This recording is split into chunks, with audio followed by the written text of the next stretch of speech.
friends they pray. I shall notice that I was very happy. I was like, thank God, at least this nervousness is gone. All I was focused on was the fact that my legs were really hurting because I'd been standing for hours. In fact, the person that interviewed me, I think she gave somebody a blue paper just before I went in. But when I got in front of her, it felt like it was just me and her in that room. At that point, I blanked out. I froze.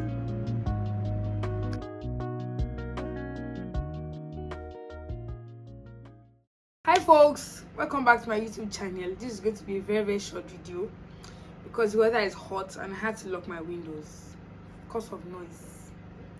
So this is just a video talking about my F1 visa application process and the interview and everything. So I think when I got my school sent my admission on the 3rd of March, and I think I didn't get my I-20 until the 22nd of March, admin reasons. So I had been trying to create so somebody told me that I should start filling in my DS-160. DS-160 is the form, the site you fill online for a US visa application. So I started filling it about a week before I got my I-20 because someone told me that it takes a lot of time, and that's true because the website glitches a lot, so you have to keep on saving. Maybe like every 1 minute that you're on the site, you have to keep saving. If not, you will go back and you have to start all over again. So anyway, so I did that, and I think I had to, what was it I had to do? So yes, after that, when my I-20 came in, I had been trying to to create a CGI account. So CGI is the site you go to book an appointment, right? So I couldn't create an account. I had to reach out to a friend in Canada. I had a friend in US try, it didn't work. Then I reached out to a friend in Canada who now did it and it worked. So I've been hearing a lot of people say that, oh, because after I create an account, you have to wait for them to approve it. So you have paid your visa fee, which is 72,000 naira on GT Bank. Then when you create the account, you are going to put in your somewhere around, you put the transaction ID from the money you paid.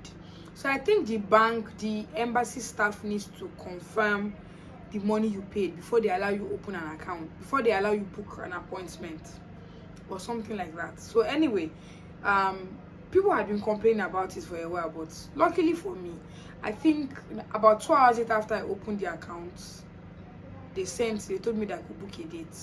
So I went there, I opened it, and luckily for me, I found a date of April 17th. But God was good. I got a date of, I think, 3 weeks. That was the earliest date. So I just booked it.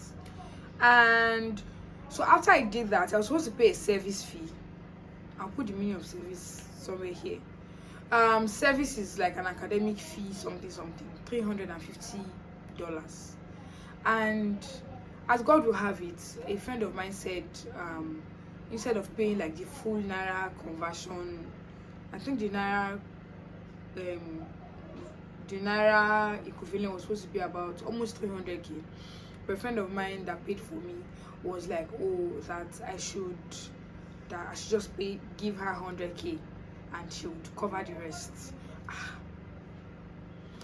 This our God is a very good God. So thank God, I think about 2 weeks before my interview, was it 2? Or maybe at least a week before my interview, everything was ready, done and dusted. I paid my visa fee 72k, I paid my service fee 350k, and I had booked my appointment and I done everything. Now this was the point where I started preparing. I created my transcript, I started to edit, I started to practice. I practiced with my sister so many times. I practiced in the kitchen, I practiced in the bathroom, I practiced in my room every time I woke up. I think few days or the week before the interview, then I started to practice. I think I started to practice with a couple of my friends, like mock interviews, then they'll give feedback. I'll prepare, work more on it. I practiced with almost 10 people, having back-to-back mock interviews. So I was like, on Saturday I'll be done with, then Sunday I can just travel to my aunt's place and rest and relax. Fam, I still did another mock on that Sunday night. Like, one of my friends, she asked me some questions. In fact, she brought another perspective that I never thought of. The benefit of all these mock interviews is that I kept on seeing perspectives that I didn't consider in me just preparing and practicing on my own.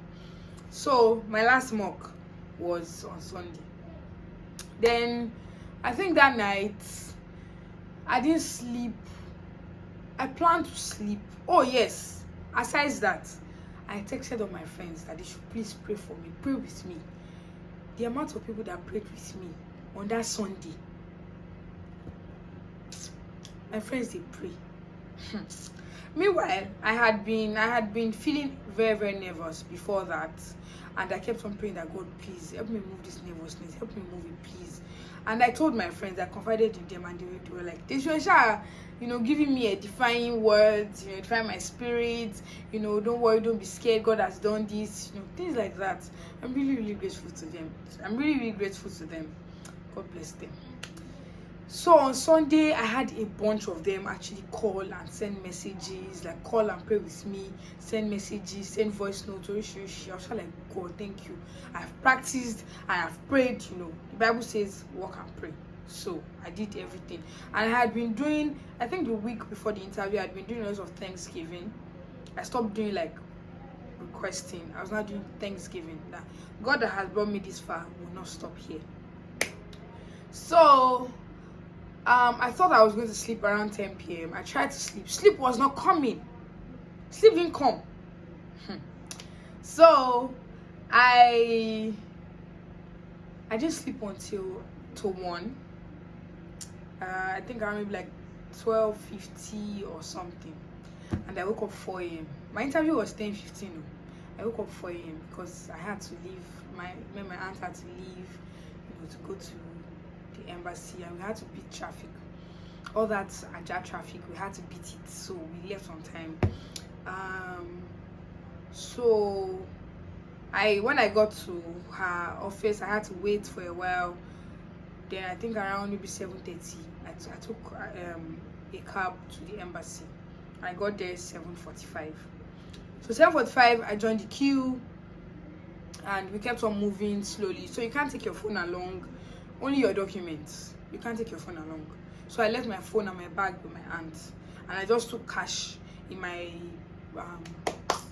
in the envelope, so that when I'm done, I'll just take a bus back to where she is and pick up my bag and my stuff. So I was on the queue from 7:45. The queue, you queue from outside, go into another hall where you line up, where they will help you arrange your documents, confirm that your documents are complete. I think the documents were my DS-160 confirmation, visa appointment documents, your service confirmation, your service payment receipt, your I-20, and see, in fact, just print everything printable, because they can ask you any question. So what I did, in addition to all these important documents that they told us to print, I printed my BSc certificate, my master's certificate, my BSc transcript, my master's transcript. I printed my CV, and what else? I think those were documents I printed. I just printed things I felt like I could need. It's better to print it from your house because it's cheaper. If you print it at the embassy, they'll be charging you, I think maybe 1,500 per page, or maybe 2,000. Those people are very wicked. Then your passport photograph the passport you upload is the one you should print 2x2. 2x2 is what you should print. I snapped it in my house with my iPhone and flash, and that was it. I didn't have to pay anything, only the money I paid to print it. Please don't print everything from your house. Some people say colored, some people say black and white.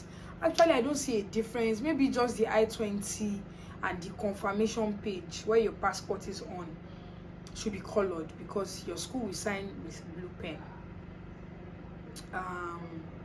And then I think because I was okay, just to add this, because I'm fully funded, my I-20 came out on time, because I have some people that are still waiting for their I-20 now, despite getting the admission weeks ago. Because I was fully funded, my school was the one that did your documentation and sent it. So anyways, back to what I was saying. Your school will sign with blue biro, so I think you should just print, and then don't forget to sign on it. So my school signed on the 20th of March, and I got the document on 22nd of March. So I signed and I put 22nd of March on the I-20. So I just printed everything, and then I kept on going on the queue. At first I was really nervous, but I realized that at the point where I got to, so after they check your documents, there's a place you get, and they'll put like a paper at the back of your passport, like a barcode. So at the point where I was supposed to, they'll direct you again to where you wait. Then I think you have to be like 10 people. Then they'll now take you into the real building where you do your interview. I just noticed that I was very happy. I was like, thank God, though, at least this nervousness is gone. You hear a lot of, when you enter into the main hall, because it's like a banking hall where you can hear everybody. You can hear the interviewer, you can hear people that are talking, you hear rishi. People were like, you'll be nervous, you'll be this. Luckily for me, when I entered, I was not nervous. It was God, honestly. They were like, when you see them dishing out blue papers, blue paper is a rejection. They were like, when you see them give out blue paper, you'll be nervous. I was not nervous at all. I didn't even look at people that were giving blue paper. All I was focused on was the fact that my legs were really hurting because I'd been standing for hours. I think on a total, I stood for 3 hours, and my legs were really, really hurting. In my mind, I was just like, let me just go, answer the questions, of course, truthfully, and get my visa and go. That was what was on my mind. I was not even nervous or scared, and I'm really grateful to God that God really helped me. So when we moved into the hall, we thumbprinted, we did our thumbprints, both hands, then you now join the queue for the interview. So I kept on waiting and waiting, and we keep moving. When I was about to go to the queue, I heard, prior to this, I heard a lot of people say that, when you're about to enter, you'll be hearing some people have been giving rejections that they will now move, like they won't allow the security pick them, maybe they'll go and urinate so that the security will not direct them to that person. Please, as long as you have prayed, your case is peculiar. Just, you know what you are going there for, you know what you are prepared for. You don't need to be scared, honestly. You don't need to be scared that, one person, one this, one that. Just tell God to direct you to the person that would interview you. And that's what I did. I said, God, the person who wants to interview me, direct me to the person. In fact, the person that interviewed me, I think she gave somebody a blue paper just before I went in. So when I got there, she asked me a total of 11 questions. No, 11, 12 questions. I've never heard it in my life. All the ones I've been hearing was like, they'll ask you like 5 questions, plus the fact that I'm even fully funded. So when I got there, she asked me how old I was, of which I was shocked because I did not think they would ask me how old I was. I knew my age, but then I stuttered a bit, and I was like, okay. Then I answered her. Then she asked me, of course, she told me to pass my I-20 and passport. Then she asked me how old I was, what I do, what I'm going to do, what will I do with this PhD, how did I get this funding. I walked her through the process of me getting my funding. What was my BSc in? So I told her my BSc, my master's. Basically, it also depends on the kind of visa officer you get. Some people want very brief answers. Some people want elaborate. So it depends on the one you get. I feel like my own visa officer was someone who wanted more details of your answer, not just one-worded answers.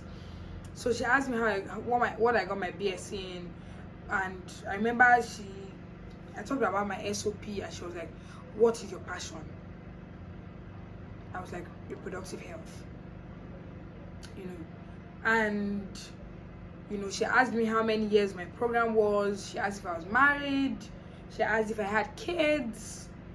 No, I'm not married. No, I do not have kids. Have I ever traveled? Yes, I have. In fact, I've traveled, I think, 4 times.